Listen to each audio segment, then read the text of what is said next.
이스라엘 연합군과 모압과의 전쟁을 보여주고 있습니다. 전장에서 물이 떨어지자 여호사밧, 남유다의 여호사밧 왕은 하나님의 선지자 엘리야를 부릅니다. 그런데 엘리사를 부르는데 이 엘리사는 냉정한 어조로 북이스라엘의 여호람을 조롱하며 책망합니다. 엘리사는 자신에게 묻지 말고 여호람의 부모 곧 아합과 이세벨의 선지자에게 물으라라고 이야기합니다.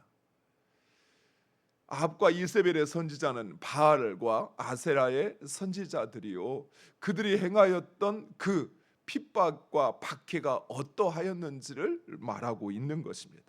또한 엘리사가 이렇게 말하는 이유는 비록 이 여호람은 바알의 우상을 제거하였다곤 하나 그는 여전히 하나님을 존중하지도 또 그 하나님을 의지하지도 않았기 때문입니다.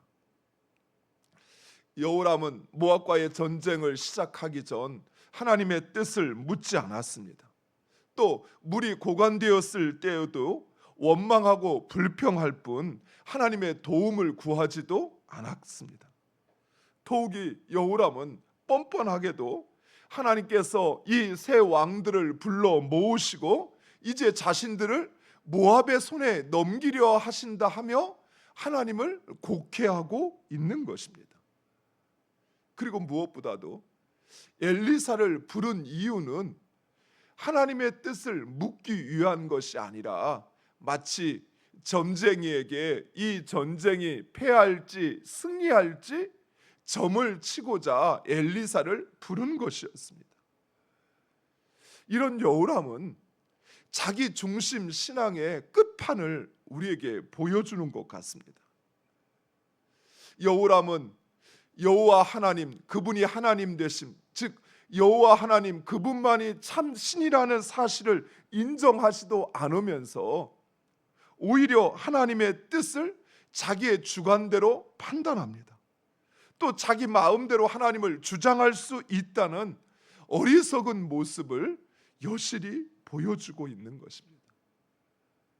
사랑하는 성도 여러분, 하나님을 섬긴다는 것은 내가 하나님께 알량한 예배를 드리고 내가 원하는 것을 얻는 그런 것을 말하지 않습니다. 예수님께서는 제자들에게 나를 따르려거든 자기를 부인하고 자기 십자가를 지고 나를 따르라고 이야기하였습니다.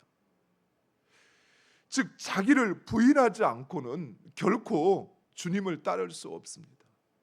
자기를 부인하지 않고는 결코 하나님을 섬길 수 없다라는 것입니다. 자기를 부인한다는 것, 그것은 나의 뜻, 나의 의지, 나의 욕망, 또 내가 내 삶을 또는 누군가를 주관하려고 하는 그 내 중심성을 버리고 하나님의 인도하심에, 하나님의 뜻에 철저히 순종하는 것입니다. 사랑하는 성도 여러분, 우리들도 하나님을 순종하기는 합니다. 근데 우리의 순종은 선택적이고 부분적입니다. 온전히 하나님의 뜻에 나를 맡기는 순종이 아니라 내가 순종하고 싶은 것 또는 순종을 하되 여기까지만, 이 모든 것을 다 하기에는 내가 너무 벅차다고 할 수 없다라고 생각을 합니다. 근데 사랑하는 성도 여러분, 하나님을 믿는 데 있어서 일부만을 드리는 것은 결코 하나님을 믿는 것이 아닙니다. 물이 끓기 위해서는, 물이 수증기가 되기 위해서는 100도가 되어야 합니다. 100도가 되지 않으면 물은 결코 수증기가 되지 않습니다. 이와 같이 우리가 하나님을 섬긴다라는 것은 온전히 하나님의 뜻에 나를 맡긴다는 것입니다. 나의 의지도, 나의 욕망도, 내 삶을 내가 주관하려고 하는 그 나의 모든 것도 하나님께 맡기냐, 그래야만 하나님을 섬길 수 있는 것입니다. 이어서 엘리사는 독특하게도 전쟁 가운데 거물고 탈 자를 불러달라고 이야기합니다. 그리고 그 검은 고를 탈 때에 하나님의 손이 엘리사에게 임하고 말씀이 주어졌다라고 이야기합니다. 엘리사가 이 전쟁에는 전혀 어울릴 것 같지 않은 검은 고를 타게 했던 이유가 무엇일까요? 그것은 바로 이 전쟁은 군사나 무기에 달려 있는 것이 아니라 우리의 찬양을 받으실 하나님께 달려 있다는 사실을 보여주기 위함이었습니다. 사랑하는 성도 여러분, 전쟁은 하나님의 손에 달려 있습니다. 이 말씀은 큰 일, 이 세상의 운명을 좌우하는 그런 큰 일만 하나님께서 행하신다는 것이 아니라 우리의 삶에서 일어나는 그 온갖 싸움, 또 영적인 전쟁, 이 모든 것이 하나님께 달려 있다는 것입니다. 사랑하는 성도 여러분, 우리는 이 전쟁, 우리의 삶에 우리에게 끊임없이 찾아오는 그 도전과 또 우리의 싸움들, 또 영적인 전쟁에 임할 때 먼저 하나님의 뜻을 물어야 합니다. 또 우리가 감당할 수 없는 그런 시련이 찾아올 때에도 우리는 오직 하나님의 도우심을 구해야 할 것입니다. 왜요? 이 전쟁의 승패가 하나님께 달려있기 때문에 그렇습니다. 우리가 힘을 합치면 우리의 힘만으로 이길 것처럼 생각되지만, 그러나 이 연합군에게 물이 고갈되는 이런 위기가 닥친 것처럼 우리의 예상과는 또 다른, 아니 우리가 생각할 수 없는 그런 어려움이 우리에게 찾아올 수 있는 것입니다. 이건 충분히 내 힘으로 할 수 있는 일이야, 이것쯤이야 뭐 우습지라고 생각할 수 있지 모르지만, 그러나 이 모든 삶에 일어나는 다양한 변수 가운데 우리는 우리의 힘만으로, 우리의 지식만으로 해낼 수 있는 일은 거의 없다는 사실입니다. 그래서 하나님을 찾아야 합니다. 그리고 하나님의 도움을 구해야 하는 것입니다. 엘리사는 하나님께서 그들에게 물을 주실 뿐만 아니라 전쟁에서도 승리하게 할 것을 예언합니다.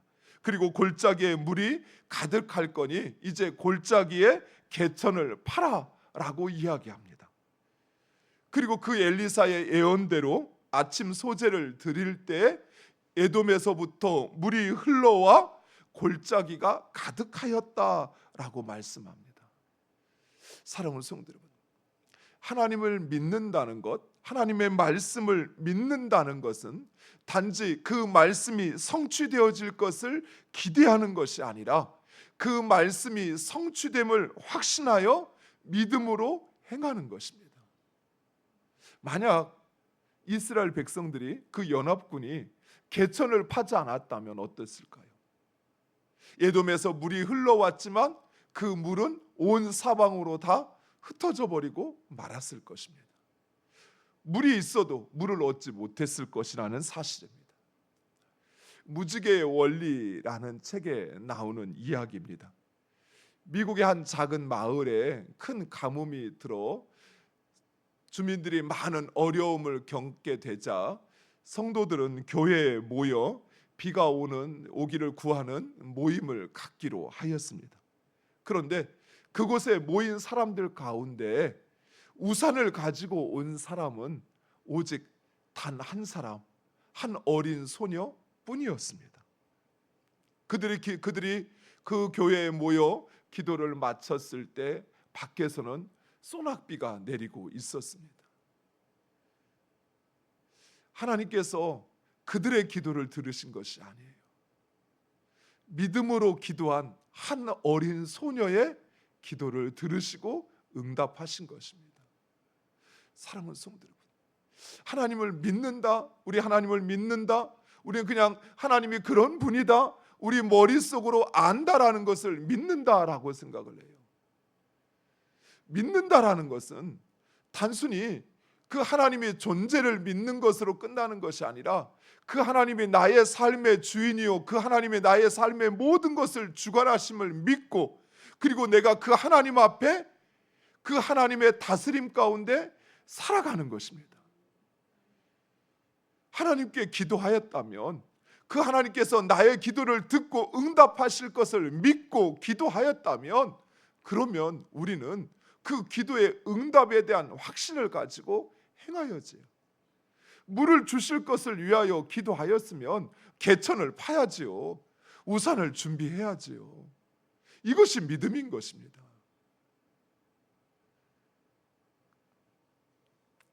그리고 엘리야의 예언대로 연합군은 모압군을 무찌르고 모든 성읍을 쳐서 헐고 무너뜨리고, 그리고 모든 아름다운 땅을 돌로 메꾸어 버렸습니다. 그런데 상황이 심각해지자 이 모압 왕은 자신의 아들을 제물로 바치는 극단적인 선택을 합니다. 이것은 원래 모압의 신이기도 하지만 암몬의 그모스 신, 우리가 몰렉이라고 하는 이 신에게 그 사람을 제물로 바치는 인신공양의 의식을 이야기합니다. 이로 인하여 연합군이 각기 제고국으로 돌아갔다라고 이야기합니다. 특별히 27절 마지막 절에 경노함이 임하였다라는 이 말은 모압이 섬기는 그 신이 경노했다는 것이 아니라 하나님께서 이스라엘에게 경노하였다라는 것입니다. 하나님을 존중히 여기지 않는 이스라엘에 대하여 하나님께서 경노하신 것입니다. 즉 모압의 헛된 인간이 만든 신을 섬기는 그 모압의 이방 민족도 자신이 어려움이 찾아오면 그가 믿는 그 신에게 구하는데, 정작 하나님을 섬긴다 말하는 이스라엘 백성들은 어려움이 찾아와도 그 하나님을 찾지 않는 것입니다. 이러한 이스라엘에 대하여 하나님께서 경노하셨던 것입니다. 그래서 하나님은 약속하신 대로 이스라엘로 그 전쟁에서 승리하게는 하시나 그러나 아무것도 얻지 못하게 합니다. 즉 이 전쟁은 하나님의 전쟁이 아니라 여호람의 욕망과 그리고 불신앙의 전쟁이었던 것입니다. 결국 연합군은 아무런 소득도 얻지 못하고 각기 나라로 돌아가게 됩니다. 사랑하는 성도 여러분, 우리 하나님은 우리의 욕망을 위한 도구가 아니라 우리의 목적이 되어야 합니다. 우리가 신앙생활 하는 것은 내가 이 세상에서 좀 편하고 잘 살기 위해서가 아니라, 내가 신앙생활 하는 것은 하나님을 통해서 내가 얻고자 하는 것을 얻기 위해서 신앙생활 하는 것이 아니라, 그 하나님이 나의 삶의 주인이요 그 하나님이 내 인생의 목적이기 때문입니다. 하나님께서 인간을 창조하신 목적은 그를 영화롭게 하며 영원토록 즐거이 하게 하기 위하여 창조하셨다 말씀하셨습니다. 즉 하나님을 나의 목적으로 삼는 것입니다. 하나님을 나의 인생의 주인으로 삼고 하나님을 나의 인생의 목적으로 삼는 사람은 그 인생이 복됩니다. 하나님께서 그와 함께 하시고 그를 책임져 주시기 때문입니다. 사랑하는 성도 여러분, 하나님을 내가 얻고자 하는 것을 얻기 위한 도구가 아닌 하나님의 나의 인생의 주인이요 내 인생의 목적이 되는 여러분 되시기를 축원드립니다. 기도하겠습니다.